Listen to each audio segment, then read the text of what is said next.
Half Whit is sponsored by Motion Theory Physio. Situated at 296 Goodwood Road, the team at Motion Theory are available to help you with one-on-one assessments and treatment for all musculoskeletal conditions and injuries.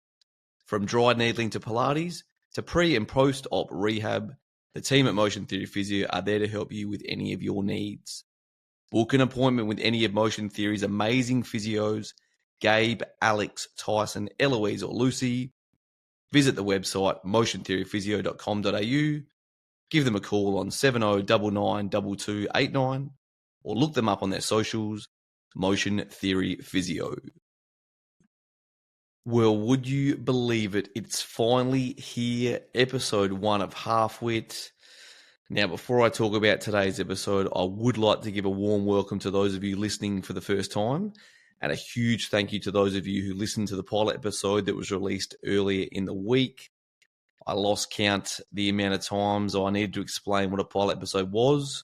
So if you're still unsure, well, Google it. On the topic of pilot episodes, did you know that Seinfeld's pilot episode didn't even feature Elaine in it at all? So there you go. Seinfeld, what a show.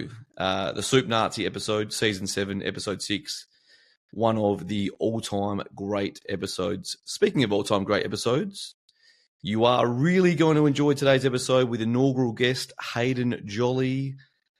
Hayden talks about his childhood, his time playing AFL for the Gold Coast Suns, coming back to South Australia and playing for his junior club, Glenelg. And now he's still running around for Prince Alfred Old Collegians in Div 1 of the Amateur League. Hayden also talks about the setbacks that he faced and continues to still face due to epilepsy, and how he's been able to overcome those setbacks and be able to live a happy and healthy life. Enjoy episode 1 with Hayden Jolly.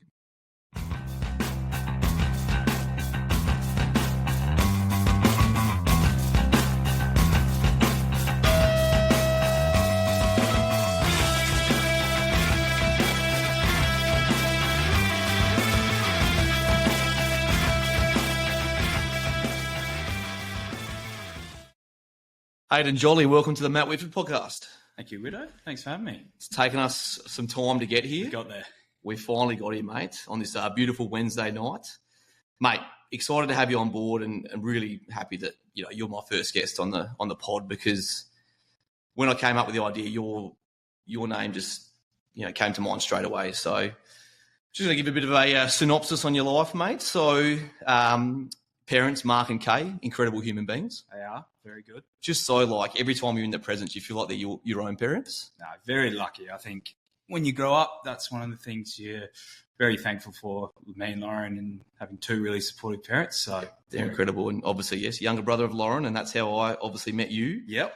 You grew up at Plympton, just across the road from the Plympton Bulldogs, but you played for Foss, obviously where your cousin Alex played. Yep. The amazing Plympton Primary School. Yes. My best mate, Andrew Saul, was the year below your sister. Yep. And then obviously went on to the amazing Brighton Secondary School. Fak Omina Benet was their slogan. Remember what that means? Slogan. I do not know what it means, but I remember hearing it. Do all things well. Home group 816. Yep. Look, you're not the most famous person to come out of your cohort. I think the current Australian Test wicketkeeper, Alex Carey, might just have you. He might have just picked me the last couple of years, I think. But scary to think that you started high school 20 years ago. Yeah, I try not to think about it too much when you... Well, mate, you just think it's even scarier that some of us having our 20-year reunion this year. I do. That gives me a little bit more comfort, mate. Yeah, it'd be interesting to see how the planning is going for that. But you played your junior footy for the Glenelg Tigers and the SANFL. Yep. Obviously, moved through the ranks pretty well there, represented SA at the under-18 national championships. It was there where, AFL clubs started looking at you, and obviously the new boys in town, the Gold Coast Suns, pretty much come knocking at your door.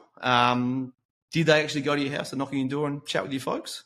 Never made it to Adelaide, but we had the state carnival over in Victoria. Yep. And I got a phone call the morning before our first game over in Melbourne and said, would you and your father, Mark, come around and have a chat to us? And walked into the hotel, and they pretty much just showed me the new Guernsey that was going to be displayed next year and said, well, enjoy the rest of the carnival. You'll be a Gold Coast Sun. So knowing that before the state carnival was, kind of hard to focus on the rest of the games when you knew you were going to be drafted. That would have taken, I guess, a bit of pressure off. Yeah, I think Dad was more excited than I was, but special moment.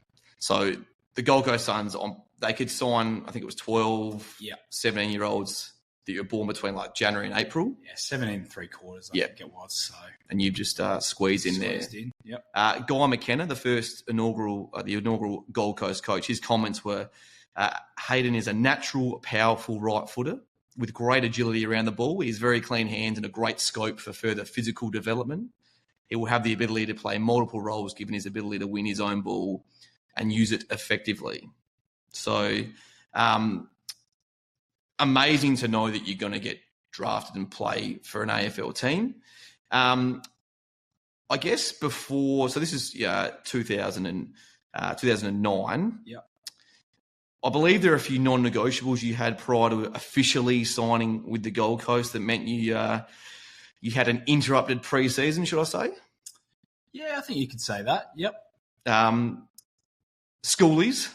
Schoolies was... it's important. Yeah, that was a little bit 50-50 asking that one, but just to finish off the schooling year, I thought would have been... I felt you held all the cards then, so you could sort of... Yeah. So, rite of passage, completing year 12. Also, the Australian Volleyball Schools Cup in Melbourne. Yeah. You were going for a 5th straight gold medal. It was. So, year 8, year 9, I'm assuming, junior honours, inter honours, and then year 10, you played open honours? Year 10, open honours, yep. Gold? Gold, year 11, gold, and then fortunately finished with a silver. So nearly 5 golds. Nearly 5 goals, which... I'd love to see if anyone's done that. So just talking about that, for all the non-volleyballers out there, the Australian Schools Cup happens every December. It's basically just Brighton versus Heathfield competing to be the champion school of Australia. Yep. I think since 92, there's been only one other school that's won it. Yeah. So pretty much 30 years of total domination. Brighton have got the wood over Heathfield, as much as it hurts for me to say at the moment. Yep. Now that I've converted to the blue and maroon. Conflicted interests. Yes, but now it's just funny enough how now it's held up in the Gold Coast. Correct. So you wouldn't need to ask. I think it's lost its edge now. Well, the volleyball schools up's at Carrara, and every year we go up there with the school. Like last year, took Miller's walking across, and you just yell out and say good day. So you could have done it back then, just kept training at the same time. Obviously, a huge number of our listeners are students at Heathfield High School, so a quick little shout out to all of them, and big thanks for following the podcast on Instagram, the Matt Whitford podcast. There you go. So pre-season, you've gone up there, you've gone to schoolies, you've gone to Melbourne for a camp, and then volleyball school cup. Back to the Gold Coast, back to Adelaide for Christmas, and then you're fully up there. Yeah. What was it like, I guess, moving from Adelaide to the Gold Coast? Yeah, it's tough. I think, obviously, the excitement's there if you fulfilled your dream of playing AFL football. But you're also leaving family, friends, and everything you've known for 18 years. So it took a little bit of time, but I think once I got up there and actually got stuck into the football side of things, that's when it felt a little bit more like, okay, I've made it and this is what I always wanted to do. But because what I think a lot of supporters don't understand that, like you were 17-year-old, 17 when you moved out. Yeah. The majority of the people getting drafted now haven't moved out of home before. No. Like there's one thing, it's a massive change from year 12, Glenelg or, SANFL under 18 footy. And then you're just thrown in the system. And I just think a lot of supporters need to have some understanding that it can take these kids 3, 4, 5, 6 years until they actually hit their straps. Absolutely. I think it takes you from being a kid to being an adult very quickly. And like you said, you're only 17, 18. It's not going to happen overnight. So I totally understand when players feel like they want to move back home and be around family and friends. It's only natural, I think. Yep. And 2010, the Gold Coast played the year in the VFL before obviously entering the competition in 2011. And I've done I got stuck about an hour and a half on Google the other night just looking at, Gold Coast former players. In that 2010 VFL team, you had Charlie Dixon. Yep. So obviously, former Port player as well, and now he's having a kick for Lobethal in the Hills Footy League. Trent McKenzie. Yep. Retired from Port. Could kick a footy a long way. The cannon. Yep. Mate, it was ridiculous. Yeah, it was very good. If you're bored at home, type in Trent McKenzie goals on YouTube, and there's 4 minutes out of your life you won't regret. Nathan Ablett, brother of Gary. Yes, yeah. And former Geelong Premiership player. Yeah. And David Swallow, who amazingly is still running around playing AFL for the Suns. Still getting it done. He hadn't been drafted, though, yet. No, so he was pretty much told by him, you'll be number 1 pick next year, so you finish school, why don't you just come up here and get a year in the VFL and get ready for the AFL next year. So, yep. Do you have a pretty good season, 2010? Yeah, I think I played 15 of the 18 games. Pretty much started wing, half forward sort of role most games, and it was just a really good way to lead up to AFL. You were travelling to Melbourne every second week, and you just kind of got the feel of, all right, this is what it's kind of be like.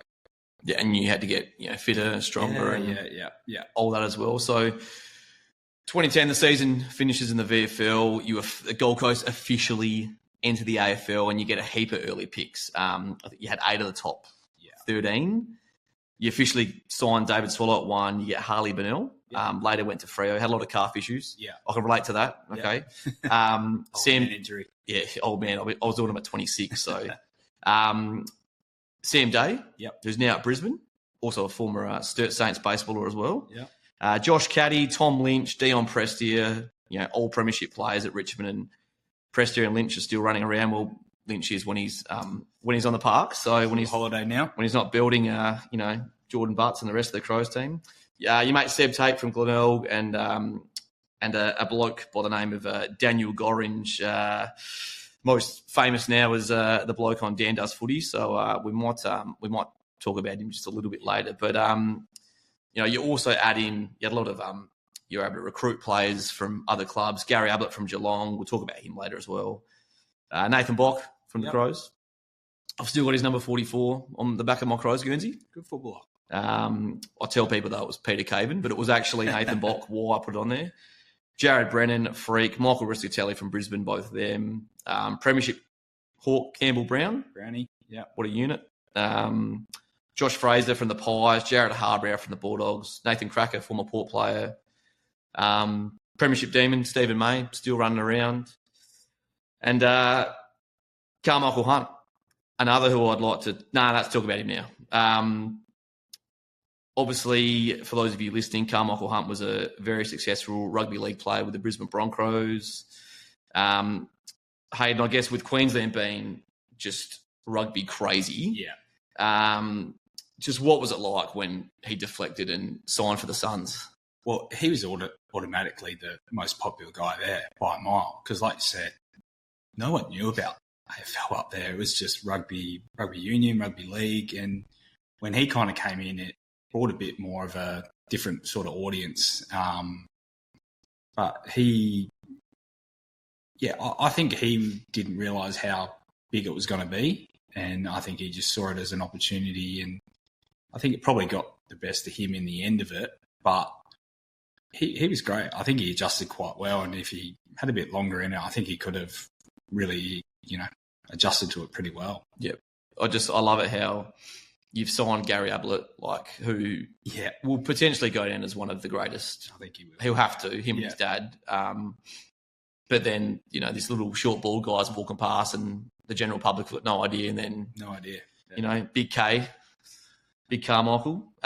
So it was a team that was pretty stacked, full of experienced blokes. And obviously the next year, GWS did a little bit differently with, getting a few more younger blokes in there. Just describe what it was like, I guess, those first few weeks / months of, once, that pre-season sort of started with the actual team, not just a bunch of 17, 18-year-old blokes. Yeah, I think you automatically saw it was going to be a much different story with those older boys coming in. And, like you said, the first year was just a bunch of young blokes just kind of still felt like it was an under-18s AIS sort of training. big boys come in and all that, Gaz comes in, you see, it's, this is a level above. You watch Gaz and you just go, that's a different level of it. But it was good. It made you realise that's the level you need to be at, and quickly adjusted to, gym work needs to be more intense, the training needs to be more intense, and made you go from being a kid to growing up pretty quickly. Push through the cones. Yes, yeah. Let's talk about, I guess, the pre-season. You played Sydney and GWS in a bit of a double header. Blacktown, was it in? It was. Yep. You played against your good mate Alex Carey, who was playing for GWS. A lot of people actually don't know that the current Australian Test wicketkeeper, I believe he won the best and fairest at GWS in there. Good footballer, better cricketer. Great keeper. And recently he's just taken over Nathan Lyons singing the song afterwards, which was awesome. You play against Sydney, you beat him, you kick the winning goal. Unreal. Yeah, that was a surreal moment. I remember I came on, I actually started on the bench, and I came on in the last half because they played two 20-minute halves, and came on the second half, and I remember I went straight to the wing and I ran past Adam Goods, and I thought, geez, I've just ran past a dual Brownlow medalist. And then at the end of the game, I've kicked this random goal out of the middle of nowhere, and I've gone, that was all in 20 minutes of football. Your life goes from just a little kid to now playing, nearly AFL football. It's pretty surreal. And I know it was huge, obviously for yourself, but I know everyone who was connected to you was like, Hayden kicked the winning goal, and I can remember it vividly. Obviously, Fox footy's not what it was like back then, but I remember watching the game, and a fantastic end of the pre-season. Round one, you don't get picked. Yep. The boys get smashed by 119 points at the Gabba. Round two, lost to the Bulldogs by 70 points. Round three, 90-point belting to Melbourne. Do you remember the team's first win in round four? Port Adelaide at the old Footy Oval. Oh, Amy Stadium. What an absolute dump. Yeah, Footy Park. For those of you kids listening, going to AFL games at Adelaide Oval, seriously, Amy Stadium was an absolute hole. Oh. The rusted fence and everything, yeah. Yep. So were you there as an emergency for the game? I was an emergency, but didn't travel. Yep. I was playing Aspley in Brisbane at the time. I reckon we finished and they were in the last quarter, and we were driving back down the highway, and I reckon they might have been 20, 30 points down or something. Oh, down by a bit. Yeah, and they clawed it back, and listened to the radio. I thought, geez, we could pull this off. And as we arrived at the new Metricon Stadium, now People's Choice or whatever, it's probably changed names about 15 times. The original. Yep, Carrara. Yep. And then kicked the goal, and I just thought, jeez. It was wet. I remember. It was, yeah. It's another one on YouTube. Gold Coast first win, round 4, 2011. The tarps were up, I reckon. There was probably Port at their best in 21,000 there was at Amy Stadium. So, to win by 3 points, I think Luke Russell might have kicked the winning goal. A little snap over his shoulder, I reckon. Gaz played incredible. I just remember the Oval was in terrible nick, but to get a win in the fourth game was exciting for the club. You played the year in the NEFL. Yep. And then round 14, mate, get the tap on the shoulder. Can you remember that? I was sitting in the cafeteria, and Bluey Guy McKenna came in and tapped me on the shoulder and kind of just gestured to me that I was playing good footy. You're close, blah, blah. I was like, okay, it's another week I've heard of that. And then he went, oh, actually, you're closer this week. You're playing. Jeez. So I didn't really know what to do. But was there a big group around you, or was it just you and him? It was just me and him. So that was cool. He was really good about it and really G'd me up about it. And, I think probably the most special moment I've had in my career was being able to call mum and dad straight after that. I think hearing their reaction is probably the purest reaction of, because you're doing it for yourself, but ultimately, it's our parents. They're the ones that have given us everything. What they put into, taking you everywhere, paying for everything. You do it for yourself, obviously, but you definitely do it for them. So that was really cool. That phone call was.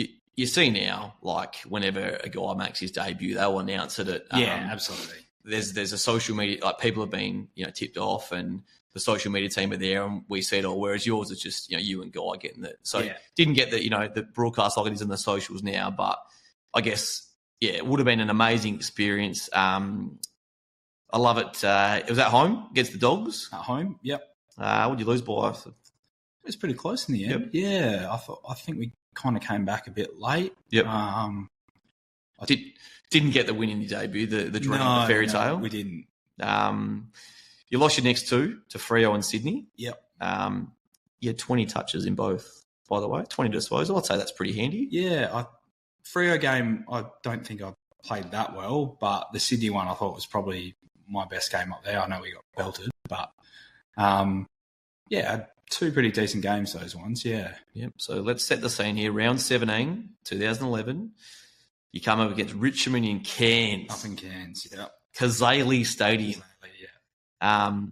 You get your first win as an AFL footballer. That would have been unreal. It was cool. Yeah, it was. I remember 10-goal breeze felt like going one way, and I think they had a big score. Then we kind of clawed back, and you just thought, it's going to be another one of those games. You go down a bit, but to get it done was really cool. We generally thought we wouldn't win a game at the start of the year. Like that was just the feeling you had. So to pull two out by that time, I think everyone was pretty over the moon, to be fair. Yeah, up in Cairns of all places. Yeah.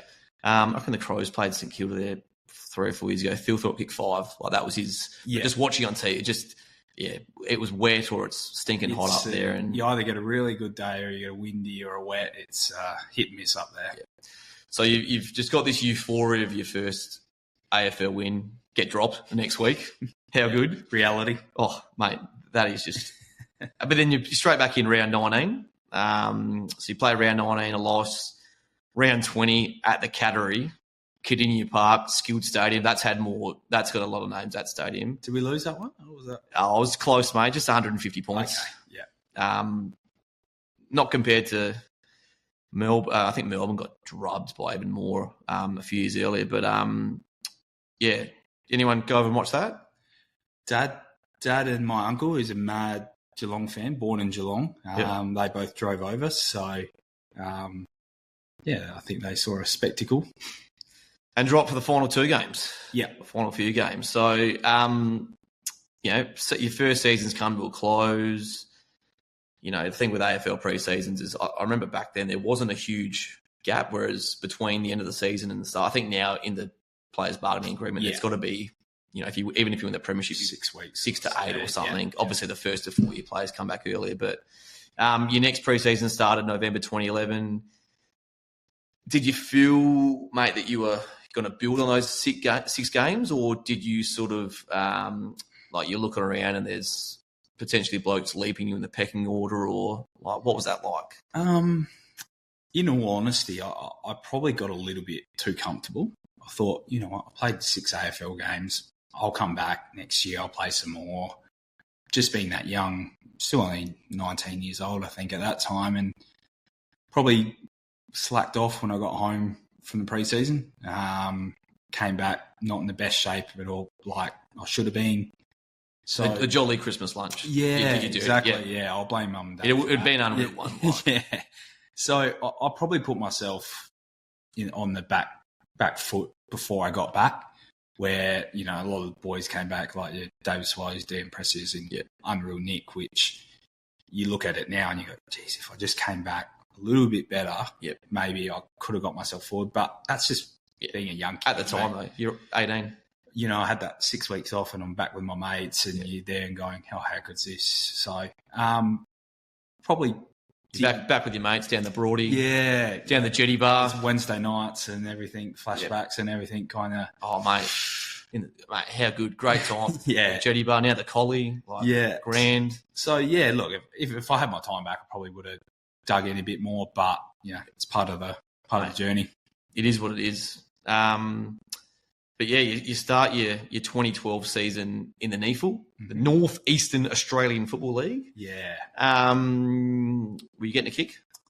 Played all right, but I say this to everyone, it just wasn't a great competition. Yep. I think the best thing they've done now is actually got it playing VFL football, but you know, not bragging, but you'd go out there and have 30 kicks pretty easily. Yep. You know, so I think it was hard. Probably wasn't doing much for your footy. No, I don't think it was great from anyone who was going up and playing AFL next week because it just wasn't at the standard anywhere near. So it was quite hard to judge. You can you were travelling emergency a little bit during the year, couldn't break into the team. You don't end up playing an AFL game, and you were never to again, unfortunately. Yep. A little bit homesick, 2012? Yeah, I think, you know, you just got to that stage where I thought, I'd love to still play AFL football, but maybe I could do this at home. Yep. I was talking to my agent at the time, Justin Reed, who was kind of putting a few feelers out about going home. And I was also looking at the team and looking at who I was trying to get over, and it was pretty good, you know, list to try and beat. But yeah, I think the reality of being away from home and family and friends and everything really kind of kicked in that year. Yep. Sort of saw that the writing was on the wall. And Yeah. When was it like, you know, I've spoke, obviously 2 years is generally when, you know, you get drafted to a club or that's your 2 year initial contract. Was there a time in that season where you were like, yeah, I'm getting delisted or it was potentially traded? Yeah, it was. I just think it was just the overall feeling. Probably after round 10, I think that first 10 rounds or so, you never really know if you play some good form. But I think I just got the coach's gist and everything, and it just kind of felt like, yeah, I think this is heading towards the next chapter. But I was actually quite comfortable with that because I was just so homesick. I just wanted to be home. So did you get a bit crook as well up there? I did, yeah. So that's when some of my epilepsy started. So didn't really have any lingering, effects happening before it started, but had a seizure about 5 games out. Okay. From the end of the year. At home or at the club? Yeah, I remember it really vividly. I was sitting on the couch. It was the 2012 Olympics. USA were playing someone in basketball. Yep. In London, yep. Yep, and I was sitting on the couch and the buzzer went off, halftime, whatever it was, and I remember turning to my right and thinking my sister was up there at the time and my housemate Alec was up there as well, and I thought they were yelling my name out, saying Hayden, Hayden, Hayden. I thought, okay. Just looking around and nothing, and then boom, was out and woke up 7 or 8 minutes later. So you just sit on the couch and had the seizure on the couch. Yeah. So obviously, when you have a seizure, you got no idea you're out, and you don't know what happens in that period you're out. But my sister and my housemate kind of just said, you had your seizure, you were just right near the couch, and next minute, woke up and Ambos were there sitting in front of you, and you're thinking, oh, what the hell happened here? So, yeah, it was a different sort of feeling. Because epileptic seizures, obviously, they're traumatic for the person having them, or it's just also the people around. Yeah, absolutely. That's and because it's that helpless feeling, because there's actually nothing you can do other than pretty much call on Ambo. So that was 5 or so weeks from the season. Yeah. Did you have any more? Like for the end of the season? No, played the season out. You have a few games off, or had a game or maybe 2 off. Yep. Played the rest of the year in the NEFL, was travelling emergency, came back to Adelaide for one of them. Yep. And then 2 days after the season finished, I think we had a few beers on the Saturday or Sunday, and then I had another seizure about 2 days after, which kind of made the thing of it might be something more than what they thought the first one was. The first one they thought could have been dehydration, anything, but the second one was kind of like, okay, it might be something's going on. Yeah, correct. Yeah. So it was after then, obviously the season's finished, Gold Coast ended up winning 3 games, finishing second bottom. Yep.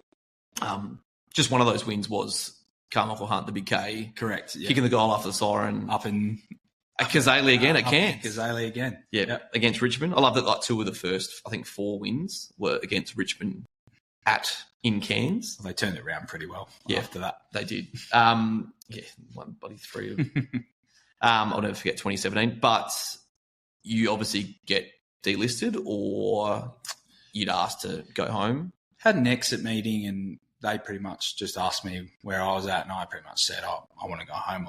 I'm not fussed what happens, whether I get traded or get delisted. So they didn't actually say, we're going to delist you. It was just kind of one of those things where they said, well, we'll see what happens in the next 4 or 5 weeks. But, I think it was just pretty much they knew I was going home.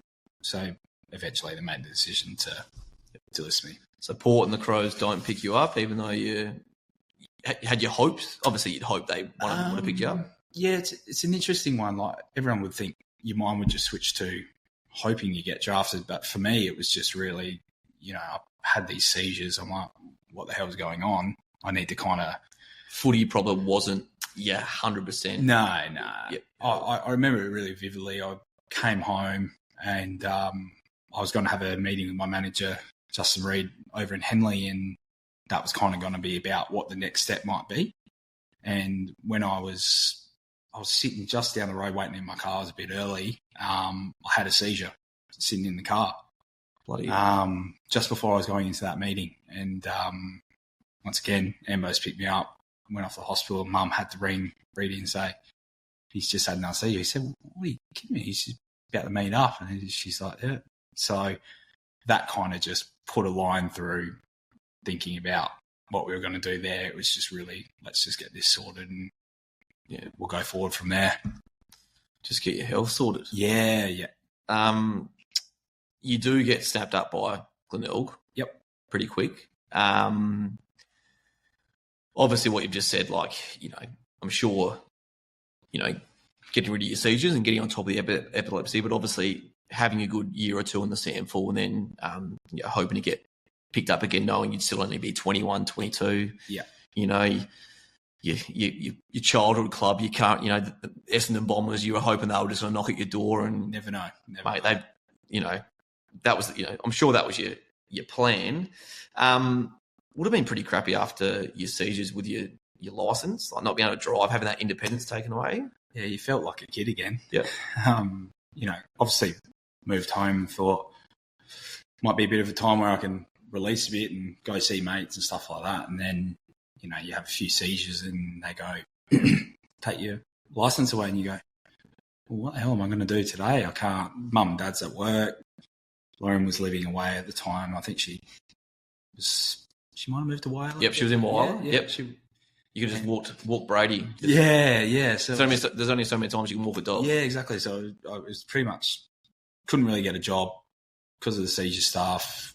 I had to ride to footy training and stuff like that, but I couldn't really do anything. You couldn't fly a plane. Could not do anything. Because your sister did come up and, we were housemates 2013. That's it. We taught together at the mighty Longstreet Primary School. I'll put a little post on Facebook saying any teacher friends in Adelaide want to come up. I've got a spare room and we're looking for work. And she took it. She took it and, good little crew up there in Wyler, Longstreet Primary School. Hope you're all listening. I just remember you coming up one weekend. Your mum drove you and Ali Rebuli up. That's it, yep. Glenelg had the bye.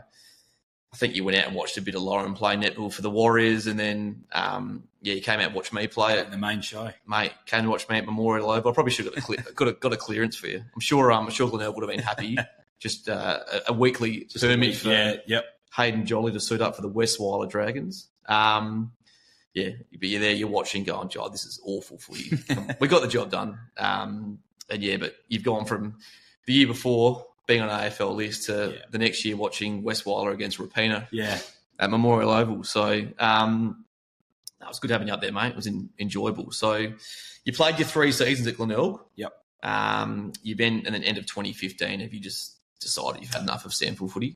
Yeah, I give a lot of respect to those SANFL blokes because it's a big commitment. You're working, I wasn't working at the time, but working 5 days a week and you're training 5-6 times a week. And I just got to the point where, I just wanted something a bit more low key and a bit more relaxed. You can miss the Tuesday night training. Yeah. And just felt like the right time, and just made the move. Probably maybe a little bit premature, but in the end of the day, I sit here now and think it's probably one of the best moves I made, not for just my footy career, but personally as well. Yeah, so you go to your mate Brett Backwell, who was at Glenelg. Assistant coach out there at the time. Yep. He gets the gig at Prince Alfred Collegians. Yep. So you go there in 2016. You're still running around there. Yeah. Must be getting close to 200 games. I think I'm pretty good. It might be in the high 170s, 180s or something. So you obviously play again next year. Might have to sneak one more year in, unfortunately. Yep. And I've seen you win. What have you won? 3 or 4 flags out there? Played in 5, won 3, so done pretty well. Yep. I've seen 2 of them. So I think there was one, 2016, you won at Thebby Oval, and all your mates were just, every time you got a kick or something. The old banner in the corner there. Jack Rover and that crew, they were putting all the signs up on the wall there. That was a pretty good one. Yeah. I mean, you knocked off Tea Tree Gully, I reckon. That was. 2016. Yep. I was very hungover that day, I remember. But yeah, just what's it been like playing, I guess, Div 1 amateur footy for, let's face it, one of SA's top footy clubs? It's been great. I think you think about your whole football journey, and you want to play AFL, you think the dream and that. But my most enjoyment has been at PAC. Just good bunch of blokes, really good footy. Like I think probably gets under SANFL footy, probably the best comps you got going around. So still playing at a high level, but obviously less commitment of 5-6 days a week, and you can have a beer after the game and do all those things. So it is the best part of it. Yeah, absolutely. And they were great for me, getting me out there for footy and getting me a job, which still have to this day. So great decision in the end of it. And that is like the best thing, I guess, about country clubs, local clubs that can help you with employment. That's the perks, I guess, of absolutely being able to play footy. But I was trying to explain, I coached the mighty Adelaide Lutheran Bulldogs for a few years, and trying to tell these young kids that as soon as the game finishes, don't go on your phones, don't check your Snapchat, don't check your AFL scores, don't check Sportsbet. Sit there, have a beer with your mate and tell each other how good you were, or, that 20 minutes straight after a game in the rooms, I just reckon it's the best time of your week. Win, lose or draw, I think it's the best part about it. You have a beer, you talk about whatever about thing, and you get to know blokes. So I think that was real enjoyment. My first game there, I remember just Esky came out, you had a beer, and my first year there, so I didn't know many blokes. Not stretching, mate. Not doing ice bar. No, exactly. They don't work, by the way. Yeah, they don't work. Overrated. Yep. Yeah. I've watched a few things pop up. All those times I've wasted. But yeah, mate. Well, hopefully you boys can starve off relegation. Bit of a relegation battle, and they're never fun to be in. But no, you guys will be in Div 1, I'm sure of it. But yeah, this is it's pretty crazy to think this is a 16th straight season of senior footy. Yeah. And that's pretty impressive, the durability. Yeah. I think you look at Pendlebury and Sidebottom, they come to mind straight away. Incredible. Yeah. Even I saw Brent Harvey still playing. Yeah. The Kangaroo, I feel like the Kangaroos delisted him 15 years ago. He should still be playing there. He 100% should still be playing. Saw Favola a few weeks ago, was playing up in Weiler and, getting sent off.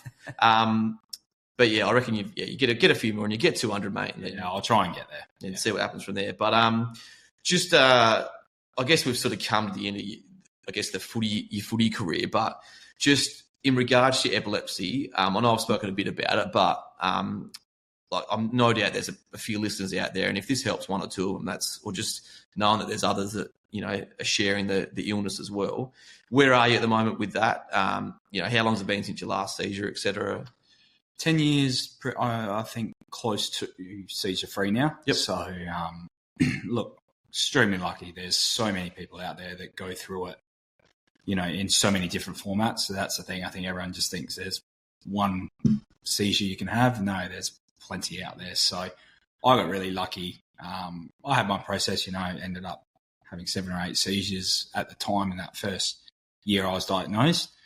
Luckily found the medication that's held on for 9-10 years now. Are you still on that? You're still on medication? Yeah, I still take it. And will be probably. Yeah, I think, there's probably ways that we could look at doing different things. But for me, I still live a happy and healthy life and do everything I want to do. So for me, you wake up, you brush your teeth, just take your take your meds and you get on with the day. Because like you said, you lost your license. You couldn't drive for 18 months or so, and like just that independence. Yeah. You've obviously bought a house with Caitlin. Got a dog. Yep. Leo the lab. Yep. Unreal. Work. Yeah. What is a post AFL footballer? What are you doing for work at the moment? Well, usually they go to real estate or something like that, don't they? Yep. No, I went down a few different paths. I went to Revolution Roofing when I first started. Yep. Didn't really love that and tried to do a little bit of carpentry here and there, but I've ended up doing landscaping. So been a qualified landscaper for 4 years now. So there you go. All our listeners out there, you need anything done, all right, just inbox me, the Matt Woodford podcast. Eastwood Landscaping, if anyone needs some work out there. So there you go, mate. We'll put a little plug in as well. Once I figure out how to use Instagram and all that social media stuff. I do just want to touch on, I guess, what it was like a couple of your teammates. Obviously, playing with Carmichael, the big K was a big circus, but it would have been unbelievable playing, I'm assuming those 6 games, most of them with Gary Ablett and just training with him. It would have, it would have been incredible. Oh, mate, he's just... I still have this debate with people and everyone, the older heads like to go back to their days, but Gaz at his best, so I don't think anyone got close. I remember being up when we played Fremantle up there and Ryan Crowley was at the peak of his powers. Yeah, he had the glove and he ran with him everywhere. He was punching him.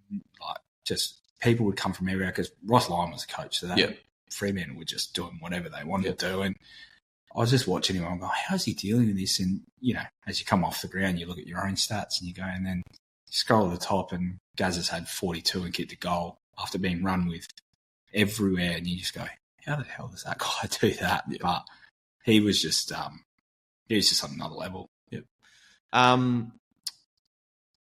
It's just incredible to think that, he would have to be top 3. Oh, I find it hard to see anyone better than him, but it's a good debate to have. Mate, you never know. Dan Gorringe. Now, a lot of our listeners, that name, you probably won't even know that actual name, but you'll be obviously more familiar with Dan Does Footy. He was your teammate? Yep. Good SA boy. Yep. Norwood drafted by the Gold Coast before he got traded to Carlton. He just always had that knack for it. I think he always had that quirkiness to him and that different personality where you thought, even if he doesn't make it as a footballer, because he's an incredible athlete, like when he got up there, you thought, geez, this bloke could be anything. But he just had that quirkiness and that sort of thing you thought, he'll be successful at being a personality after this. He just had it. Very similar to Ryan Fitzgerald. Very similar. Fitzy. So a lot of people, Fitzy and Whipper on Nova, but, Fitzy was a very similar, drafted to Sydney, kicked 5 on debut, I think he did about 4 or 5 ACLs. Yeah.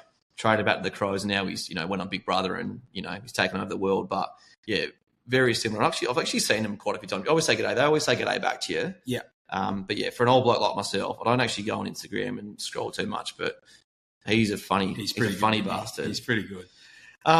We'll wrap the pod up now. I guess my last 2 questions for you are more so about, if you had your time again, would you do anything differently? And that sort of molds in with, just some advice you've got for anyone that wants to be the best that they can be. Yeah, I guess for me, I think I mentioned it a little bit before, is you really got to treat it with it as your main job. As soon as you get that gig to go into AFL, don't treat it like you've been this kid and everything goes well for you. You make all the teams, you're the best player. When you go up there, you just got to fully dive into it. You got to make it your life. And I probably look back on it in times now and thought that 6-week period I had off, geez, I should have just gone to the gym, eaten properly, done everything spot on. Because, like I said, I'm happy with everything I've got now. I wouldn't change anything I've done. But for kids coming through, you really got to make some sacrifices to make that top level when, it's just part of that journey. Isn't hindsight? It is, yeah, absolutely. Talk about superpowers. Yeah. Hindsight would have to be one that would be all on our list. And just, that I try and, being a teacher, I try and tell kids, like, you got to work hard. Like, Yeah, absolutely. Like, nothing comes easy, and you've just actually got to dedicate and sacrifice. Yeah, like, absolutely. But you got to enjoy it. Yeah. I think that's the main thing for me. Like my Glenelg things, I wasn't enjoying it anymore, so I started a new journey and loved PSC and stuck with it. So I'd say to a young kid coming through, just enjoy it, because it doesn't last forever, unfortunately. Yep. Mate, I've loved having you on. I'm just pumped that, I guess you could tell your story. And, obviously I've had a very keen interest on you, the last, 14 or so years. Obviously former Monday night, social volleyball teammates as well. Champions, yeah. I did serve out a match point as well against the old Finns, but I've moved on from that. But, mate, thank you for coming on Half Whit and being my first guest. No doubt I'll see you, the next 20, 30, 40, 50 years of your life. An amazing family. And, mate, thanks for coming on board. Appreciate it, mate. Cheers, mate. So there you have it. Episode 1 is in the books. It was great chatting with Hayden, and I appreciated how honest he was and how he hasn't let the disappointment of only being on an AFL list for 2 years and playing just the 6 AFL games get in the way of him living a successful life, which he's been able to continue to do on the footy field as well as off the footy field too. Next week's episode will continue with the AFL theme, but this time of the AFLW variety. I'll chat with Adelaide Crows star Abby Ballard in preparation for the start of the 2025 AFLW season, which coincidentally starts next week. I first met Abby when she was a youngster running around and getting many a kick for the Pekin District Lions in the now defunct Mallee Football League. And it will be great chatting with her. Like you did today with the episode with Hayden, you're absolutely going to love hearing Abby's story next week. I'll also have a special guest on the pod as he tries to cash in on his recent fame. Ben Miller, not the Richmond variety, will talk about how he has the chance to win a Jayco Caravan at the next Adelaide Crows home game against Collingwood at Adelaide Oval. Ben has already spent a fair bit of time on Adelaide Oval over the past few weekends, which he will no doubt talk about, and I'm sure I can find a reel or two to share with you all on the Instagram page, the Matt Whitford Podcast, of Ben at the previous 2 Crows home games against the Power and the Hawks. Speaking of the Hawks, I've just watched them absolutely belt Collingwood on Thursday Night Football. So on that note, I think it's time for bed. I'm Matt Whitford. Thanks for listening.